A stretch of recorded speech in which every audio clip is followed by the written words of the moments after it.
Hey, come in. Let's Stephen. I have a good idea.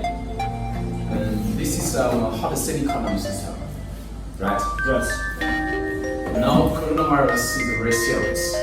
All the customers, new potential customers cannot work right now, so they cannot have enough salary to buy this product. That means their purchasing ability is weak. So we want to help them to share some business risks. Our company decided to give the good price to all customers. Can you agree with me? Yes. But how much should we give them? $20. No.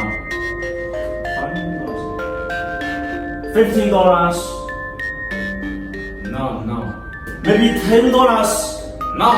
6.5 US dollar. $60. My boss, you're crazy. Am I crazy? Yeah, I can't believe it. The price is so low. My mandate is clear. We help our customer just like we help ourselves. Can you understand me? Now you just do it now. Okay, I'll go now.